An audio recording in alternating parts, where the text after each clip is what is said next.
Congress has until Thursday evening at 11:59 p.m., a minute before midnight, to come up with yet another budget agreement.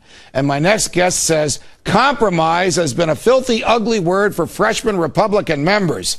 Democratic Congressman Charlie Rangel of the great state of New York and from Harlem, New York is here. Congressman Rangel, welcome here. Good to be in your courthouse. All right. Were you happy with this deal that the Republican leadership of the House and the Democratic leadership of the Senate and the President cut for this $38 billion reduction? Not at all, but I am glad that both sides realized the negative impact it would be if we had to close down our government. I think that everyone made it abundantly clear that more than saving $38 billion, we would have lost a heck of a lot more money. All right. But I just wish you could ask me that one question that you asked the Congressman Mack, and that is, how did we get involved in all of this? When did it happen? This is not a Republican or a Democratic problem. This has happened under Republican presidents and Republican Congresses and Democratic presidents and Democratic Congresses. I wouldn't put it that way, Judge. Of course, how is it that we got to $14 trillion in debt and that nobody's concerned but the Tea Party people about paying it back?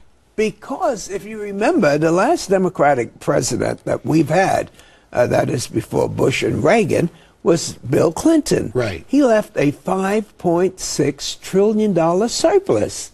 Now, the $14 trillion didn't happen overnight. No, I know but several things happened. Well, we fought a couple of wars. We had 9/11. Don't say it that way, because I'm not justifying what George Bush did. I'm asking you. Well, you said, how did we get there? You're a longtime member of Congress. Yes. You always vote in favor of more borrowing. Don't say that. It's true. How are we going to pay the money back? First of all this business about not voting for the debt ceiling is ridiculous. Why? Because the $14.2 or $3 trillion that we owe happened before we owed it, and we still now owe the interest on what has been borrowed, whether it's Republican or Democrat. We are paying interest on money that was spent by prior Congresses and presidents. And if we don't pay the interest on it, if we don't raise the debt ceiling, the whole darn fiscal system collapses. All right, you reject the Senator Pat Toomey argument that we can pay the interest from the income tax revenue. You think we have to borrow more money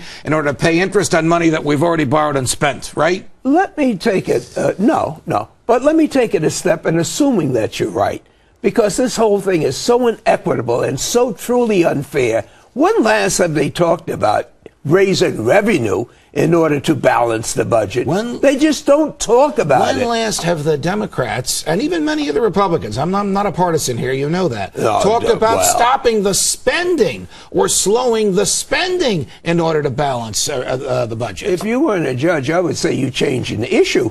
Because the last question I thought you asked was, can we raise enough revenue without increasing the debt ceiling? You understand? And I say that this administration says that they're going to stop the spending and not have any taxes at all. But this administration, the President Obama's administration, wants to borrow $1 trillion in 6 months. And then they want to borrow $1.7 trillion in the next 12 months. So they want to add $2.7 trillion to the debt without paying a nickel of it back. Are you in favor of that? Judge, if you don't pay the interest on the debt, no one's saying not pay the interest. Well, how you got to pay it if you don't have the money? I'm suggesting we shouldn't be borrowing more money. We should spend less and pay off the debt. You don't want to do that. Where are you going to get the money from if you don't borrow it? You tell me. Well, let's see. We're not going to raise taxes. We're not going to stop these wars.